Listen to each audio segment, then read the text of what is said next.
नमस्कार, मैं हूं राजीव रावत और आप देख रहे हैं न्यूज नशा। आज एक बड़ा चिंता का विषय है। एक तरफ दिल्ली में बजट सत्र चल रहा है, दूसरी तरफ बजट सत्र में आपके हकों की पैरोकारी के लिए विपक्ष के विधायक, विपक्ष के सांसद मौजूद हैं, सत्ता पक्ष के सांसद मौजूद हैं और ये क्या कुछ वहां कर रहे हैं, इन सबको कवर करने के लिए भारत का श्रेष्ठ मीडिया भी मौजूद है। लेकिन मीडिया की मौजूदगी कांच के दीवार के एक पार है।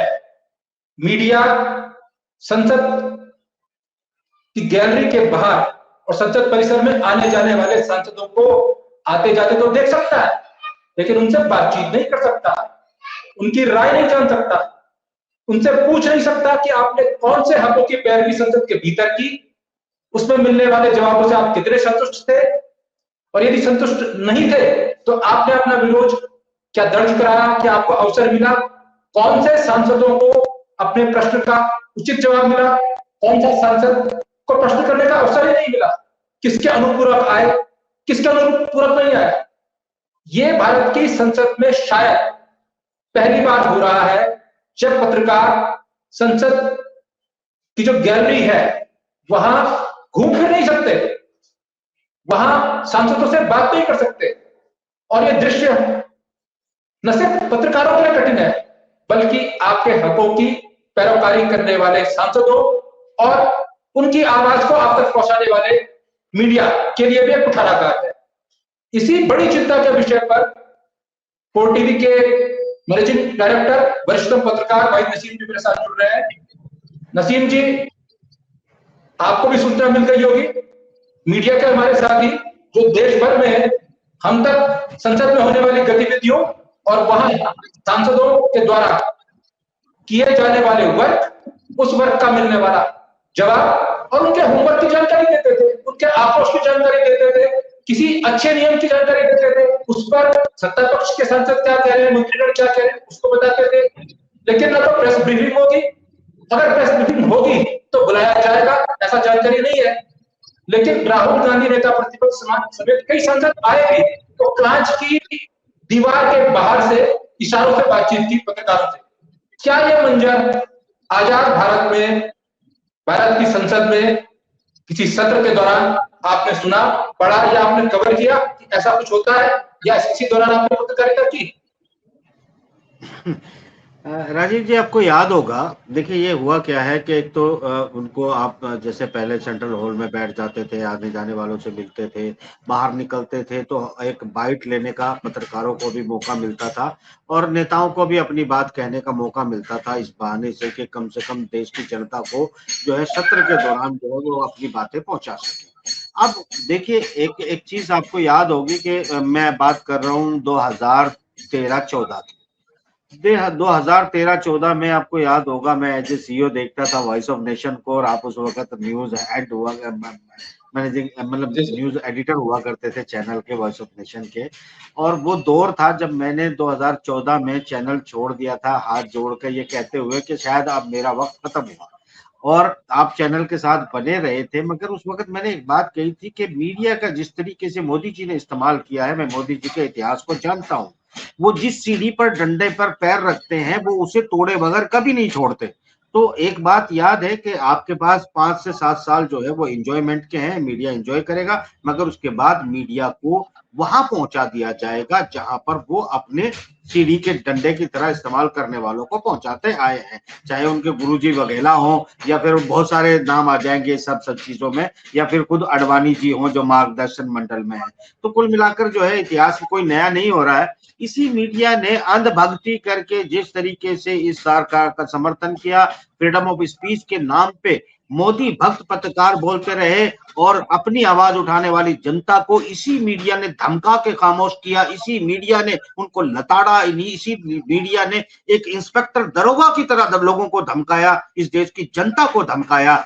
आज इनको लताड़ा जा रहा है, आज इनको इनके डंडे लगाकर बाहर किया गया। याद रखिएगा, इनकी औकात बताई जा रही है कि तुम जो, क्योंकि एक बड़ी सीधी बात है, अगर कोई गद्दार होता है ना राजीव जी, उस गद्दार पे जिसके लिए वो गद्दारी करता है वो भी कभी भरोसा करने की भूल नहीं करता। वो जानता है कि ये आज मेरे लिए गद्दारी कर रहा है, कल ये दूसरे के लिए भी गद्दारी करेगा, क्योंकि गद्दार गद्दार होता है और गद्दारों को गद्दार कहने में मुझे कोई अफसोस नहीं है।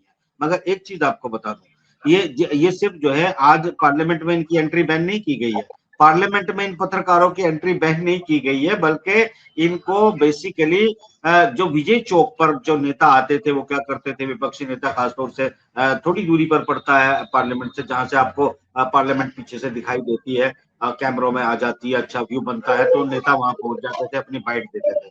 वहां भी डंडे से पत्रकारों को भगा दिया गया है। यानी विजय चौक पर भी तुम पार्लियामेंट में तो एंट्री क्या करोगे, जिस तरह कांग्रेस जिसकी बुराई करते आए हो उसी के राज में जिस तरह तुमने वीआईपी थालियां उड़ाई हैं जो है पुरानी लोकसभा के अंदर, और जिस तरीके से तुमने एंजॉय किया है मित्रता को, और जिस तरह राजनीति के गलियारे को तुमने एंजॉय किया है, आज तुम्हें एक शीशे के पिंजरे की परमिशन थी, अब तो वो भी आप खत्म समझो ना। आप बाहर आप विजय चौक पे भी बाइट नहीं ले सकते। यानी कि इससे क्या होता है, या ये एक खामोशी की जा रही है, क्योंकि मीडिया के साथ में कुछ ऐसे भी मीडिया आ जाते हैं, हालांकि पार्लियामेंट में तो वही जिसपे पीआईबी कार्ड होता है, जिसे पहले परमिशन दी जाती है, बहुत सारी छानबीन होती है, उसके बाद उसको परमिशन की गुंजाइश होती है कि वो जाकर पार्लियामेंट को कवर करे।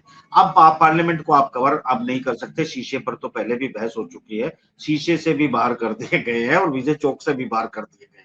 अब ये पार्लियामेंट से और विजय चौक से, मतलब इसको आप एक तरह से देख सकते हैं, पत्रकारों को, मीडिया को उनकी औकात बताई गई। तुमको मना किया है कि विपक्षी लोगों के सामने माइक मत लेके जाओ, तुम सिर्फ मोदी जी के लिए माइक उठाओ, मोदी जी की चमचागिरी करो, मोदी जी का गुणगान करो। अगर उसके अलावा किसी और के सामने माइक लेके जाओगे तो तुम पर डंडे भी बरसाए जाएंगे। वाहिद जी, ये समझ से परे है, ये मीडिया करती तो वही थी, ये गुणगान करने वाली मीडिया थी, जिसको आप कह रहे हैं गद्दार या गद्दार, वो तो ऐसा जैसे चाटुकारी का कहते हैं गुणगान करना, मीडिया का पहचान हो गया था गुणगान करने वाला। जो सो कॉल्ड मिनिस्ट्री मीडिया जिसको पत्र मिलते हैं, जो प्रवेश कर पाता है सत्ता की गलियारों में, वो गुणगान ही तो कर रहा है। तो गुणगान करने वालों से आज ऐतराज क्या? नहीं, जब से आपको एक बात समझनी पड़ेगी ना, अभी तक गुणगान करता था इस अंदाज में कि मोदी जी के खिलाफ अगर किसी जनता के आदमी ने भी बोला तो पत्रकार माइक से उसका सर फोड़ देता था। माइक, और कई लड़कियां तो ऐसी हैं सीधे सीधे बड़े बड़े नेताओं को धमकियां देती थी, इसलिए क्योंकि वो मोदी जी का गुणगान करती है, मोदी जी उनको बचा लेगा। तुम बहुत बड़े देश के नेता होने के बावजूद, कई राज्यों में तुम्हारी सरकार होने के बावजूद तुम हमारा कुछ नहीं कर सकते, इतनी घमंडी हो चुके थे ये लोग। अब कुछ दिनों से, जब से भारतीय जनता पार्टी चुनाव हारी है, याद रखिएगा, भारतीय जनता पार्टी चुनाव हारी है क्योंकि उसके पास बहुमत नहीं है, एनडीए के साथ मिलाकर सरकार चला रही है, बीजेपी चुनाव हार चुकी है। अब ऐसी स्थिति में जो मीडिया हाउसेस हैं या जनता है, जनता ने कुछ दिनों से भारतीय जनता पार्टी विरोधी, मोदी जी विरोधी जो बातें होती हैं या खबरें होती हैं, जो बेसिक खबरें तो सही होती है मगर वो विरोध में जाती है मोदी जी के या बीजेपी के, तो उन्हें सुनना और पसंद करना शुरू कर दिया है। जिन चैनलों की, यूट्यूबर्स की जो टीआरपी और उनकी व्यूअरशिप जो गिर रही है, उसे बढ़ाने के लिए उन्हें भी उस तरह की बातें करनी पड़ रही है कि बीच बीच में सरकार को भी लताड़ा जाए, जो खुदकुशी बच्चे कर रहे हैं उनकी भी बातें उठाई जाए, जो अग्निवीर हैं उन पर सवाल जवाब भी किया जाए। तो ये सब चीजें भी जो जनता का इशू है, जिन इश्यूज को लेकर खुद बीजेपी चुनाव हार चुकी है, ऐसे विषयों को बार बार जनता के बीच में उठने देने से मना करना, ये बीजेपी की एक सोच है। दूसरी बात यह है कि उन पत्रकारों की भी ये सोच है कि थोड़ी थोड़ी बात जो है जनता की भी उठनी चाहिए, वरना व्यूअरशिप जीरो हो जाएगी। जिस तरह एक चैनल है, उसका नाम तो नहीं लूंगा, उसका मालिक जो है दुनिया को व्यापार सिखाने के गुण बताता है, खुद 36,000 करोड़ का कर्जदार है। तो कुल मिलाकर यह है कि वो कर्जा नहीं फाड़ पा रहा है चमचागिरी और भक्ति करने के बावजूद भी, शायद पता नहीं पब्लिक लिमिटेड होने के बाद भी सैलरियों में दिक्कतें आ रही है। तो सिचुएशन ये है कि बाकी जो मीडिया हाउसेज है वो भी अपना भविष्य देख रहे हैं। नहीं, इसमें समझदारी कहाँ दिखती है? अगर आप उसको गैलरी में नहीं पूछने दोगे, कांच के भीतर से बंद रखोगे, वो सांसदों के घर जाकर तो वो पूछ सकता है। जो बड़े मंत्री हैं या नेता प्रतिपक्ष है, माना उनके आवास के बारे में पूछ सकता है शाम को। तो ऐसा तो नहीं है कि उनकी आवाज नहीं आएगी, सांसदों के आवास तो दिल्ली में ही है, ठीक है दिल्ली से आएगी, लेकिन इस प्रतिबंध लगाने से क्या मनोवैज्ञानिक प्रभाव बनाया जा रहा है जिसका जिक्र आप कर रहे हैं? क्योंकि जो खोजी पत्रकार होगा वो सांसदों से बात कर लेगा। आज जब ऑनलाइन का जमाना है, मैं हिमालय के पहाड़ी कंदराओं में बैठकर आपसे बातचीत कर रहा हूं, उस समय देश के किस कोने में आप मुझे मैंने पूछा भी नहीं इस समय आपको। यदि हम टेक्निकली आज इतने साउंड है तो दिल्ली में तो सारी सुविधाएं हैं, तो दिल्ली में बैठकर सांसदों से राय लेना, सांसदों की प्रतिक्रिया फर्क होता है ना राजीव जी, फर्क होता है। जैसे आपके क्यों किया जा रहा है? सुनिए ना, सही मेरी बात सुनिए, फर्क होता है आप जो कहना चाहते हैं, क्योंकि सुविधाओं का फर्क होता है। जैसे आपके यहाँ बिजली भाग गई, संपन्न उत्तराखंड राज्य, तो आपको एक ऐसी जगह बैठ के प्रोग्राम करना पड़ रहा है जहाँ आपकी आवाज भी गूंज रही है, लाइट भी ठीक नहीं है। तो मतलब उसी तरह की स्थिति जो होती है पार्लियामेंट के अंदर, कि पार्लियामेंट के अंदर जो है जब सभी नेता आते हैं, अटेंड करते हैं, तो ये लोग बैठे होते हैं। इन कारपोरेट हाउस के मालिकों ने अगर आदेश भी नहीं दिया होता तब भी ये गाहे बगाए लोगों से बाइट लेते रहते हैं, चर्चा होती रहती है। तो ये जो चर्चा होती है, क्योंकि वो पार्लियामेंट के अहाते में होती है, ऐसी में वो चैनलों को दिखानी पड़ती है और दिखाना चाहते हैं, क्योंकि जनता भी उसको सुनना चाहती है। पर्टिकुलर वो उन नेताओं के घर जाना है, अधिकांश बाइट लाइव हो जाती है, इसलिए जब तक पता चलता है कि कुछ गड़बड़ है कि सही है, पक्ष में बोला पक्ष में, तब तक पता नहीं। मगर एक नुकसान और भी हो रहा है ना, कि जो पार्लियामेंट के अहाते में जो बाइट ली जाती है, अगर चैनल उसको नहीं भी चलाता है तो वो यूट्यूबर्स के पास पहुंच जाती है, फिर वो यूट्यूबर्स में चर्चा होती है, यूट्यूब पे वो चल जाती है। तो कुल मिलाकर डिजिटल मीडिया से जान छुड़ाने का तरीका ये है कि इलेक्ट्रॉनिक मीडिया के लोगों को भी वहां एंट्री बंद कर दीजिएगा। और कुल मिलाकर ये क्या करना है, आप पत्रकार या जो अभी तक हम सुनते आए या आप भी सुनते आए कि इस देश का चौथा स्तंभ, यानी डेमोक्रेसी का जो चौथा स्तंभ होता है वो पत्रकारिता होती है। ये अलग बात है कि चौथे स्तंभ ने, जिसमें से 98% ने गंदगी में डुबकी लगाई। गंदगी में डुबकी इसलिए लगाई कि जानते हुए, सच जानते हुए, इन लोगों ने मशवरा करके झूठ बोला। इन्होंने मशवरा करके, भाई आपको नौकरी से निकाला जा सकता है, आपको जो है आगे रोजगार नहीं मिल सकता है, मगर एक पत्रकार का धर्म होता है कि तुम्हें रोजगार मिले ना मिले, तुम कम से कम, तुम्हारे ऊपर नेशन की सिक्योरिटी की जिम्मेदारी होती है, जनता की जो हक हैं उनके हिफाजत की जिम्मेदारी होती है। और अगर ये तुम जिम्मेदारी नहीं संभाल रहे हैं तो पत्रकारिता नौकरी पेशा नहीं है, तुम्हारी रोटियों की गुंजाइश नहीं है। जिस तरह अधिकारी या कोई और लोग रिश्वत लेकर जो है वो उन लोगों के काम करते हैं, पत्रकार को यह अधिकार नहीं है कि वो रिश्वत लेकर जनता के हक को बेच दे, जनता की आवाज को बेच दे, लीडरशिप की आवाज को बेच दे, देश को खतरे में डाल दे। बिल्कुल नहीं है। इस पे देशद्रोही का मुकदमा चलना चाहिए ऐसे पत्रकारों के ऊपर जो झूठ बोलते हैं। मगर अफसोस कि 98% यहाँ पर झूठ बोलते हैं और बड़े शौक से झूठ बोलते हैं, पक्ष बनते हैं, खुद को पत्रकार कहते हैं। शर्म नहीं आती बेशर्मों को। और इनके साथ अगर इनके लात पड़ी है तशरीफ के ऊपर, इनको बाहर किया गया है, औकात बताई गई है, मगर ये इतने बेशरम है, इतने बेशरम है, उसके बावजूद उस भक्ति पर कायम रहेंगे, क्योंकि रोटियों के बदले ये ईमान बेचते हैं, इस देश की जनता के हक बेचते हैं, खुदकुशी करने वालों के जो न्याय होना है वो न्याय बेचते हैं। जिन लोगों के पैसे लूटकर, पेपर लीक कर नौकरी नहीं दी जाती, उनके हक को, उनके पैसों को ये इनकी जिम्मे आता है, क्योंकि उसको छुपाते हैं। और अग्निवीर की तारीफ करके उस योजना को वो लोग जो 10-10 सालों से बेचारे जो है अपनी उनकी माए दूध घी पिलाकर, पालकर, कसरत करवा के फौज के लिए तैयार करती है, उनके भविष्य को बेचने वाले रोटियों के बदले पत्रकार खुद को पत्रकार कहते हैं। बेशर्म कहीं के, शर्म आनी चाहिए इन लोगों को। ये ठीक है, ये बात आपकी ठीक है, लेकिन ये कुछ लोगों के कारण पूरी पत्रकारिता कौम को नहीं किया जा सकता। आज भी संघर्ष करके जनता की आवाज को मुकदमे झेल के, छापे झेल के, उसके बावजूद भी जन हकों की पैरवी करने वाले पत्रकार कंदराओं में जीवित हैं। रोटी है अभी, किसानों है करके भी हम बोल रहे हैं। देखिए, हम ऐसे पत्रकारों को सलाम है, क्योंकि पत्रकारिता एक प्रोफेशन नहीं है, ये एक मिशन होता है, ये एक आंदोलन होता है। और पत्रकारों को बागी कहा जाता है। आपको याद नहीं है कि आपको आपसे पहले 2014 से पहले की जो पत्रकारिता होती थी, उसमें हर पत्रकार अपने आप को बागी कहने में फक्र महसूस करता था। पत्रकार मतलब बागी, बागी मतलब उसे सत्ता के प्रति बगावत रखनी है, जनता के साथ खड़ा रहना है।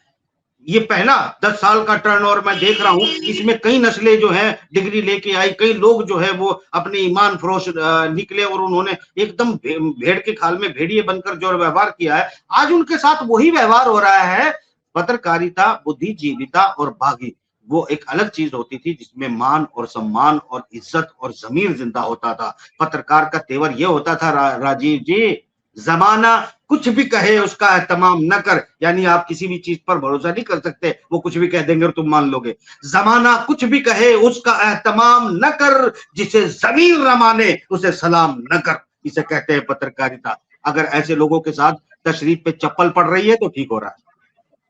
चलिए भाई जी, आपने अपने विचार रखे, लेकिन ये वास्तव में दुखद विषय है, चिंता का भी विषय है, क्योंकि अधिकांश मीडिया का नाम आज क्या है कि सत्ता में बैठने वाले लोग जानते हैं।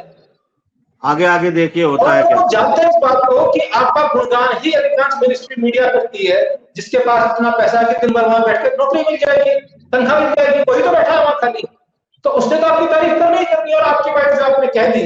लेकिन विपक्ष के सांसद भी कहेंगे, इस बात से इतना खौफ आएगा, क्योंकि जिसको विपक्ष की बात सुननी है वो कहीं जाकर भी विपक्ष के उनके आवासों से ले आएगा। फिलहाल गलत परंपरा डालना ठीक नहीं है, दिन बदलते हैं, कल तुम विपक्ष में आ गए तो तुम्हारी आवाज को कवर करने के लिए पत्रकार कहां से होंगे उसी संसद के परिसर में, जहां आज तुमने कांच की एक कमरा बना दिया है, उस कांच की दीवार के अंदर पत्रकारों को कैद करके कहा से तुम तमाशा देखो, घर जाके अपना भी जाके बता दो मैंने ये देखा, दर्शकों को जाके बता दो। लेकिन किसी की आवाज, किसी की राय न अपने अखबार में छाप सको, न अपने पोर्टल में छाप सको, न टेलीविजन में और यूट्यूब में दिखा सको, क्योंकि न आप बाइट ले सकते हैं, न आप बयान ले सकते हैं। ये परंपरा जब आप डाल रहे हैं, कहीं ऐसा तो नहीं भविष्य के लिए आप अपने लिए गड्ढा खोद रहे हैं, क्योंकि सत्ता किसी की परमानेंट नहीं होती। विचार जरूर कीजिए, क्योंकि भारत की संसद पर यदि पत्रकारों से खौफ है, पत्रकारों से संसद खौफ खाती है जो बाइट लेंगे, बाइट सुनेंगे तो क्या करेंगे, तो पूरी दुनिया में आपकी कितनी बदनामी होगी जब आप कहते हैं कि हम सबसे महान लोकतंत्र के पत्रकार हैं और 140 करोड़ की जनता का समर्थन में है, तो 40 पत्रकार जो वहां जाते हैं उनसे काहे का डर। भाई जी बहुत शुक्रिया, दीजिए इजाजत, नमस्कार। और आप हमसे जुड़े रहने के लिए सब्सक्राइब करें YouTube पर, फॉलो करें Twitter पर और लाइक करें Facebook पर। और ज्यादा जानकारी के लिए आपको टाइप करना होगा सिर्फ न्यूज नशा।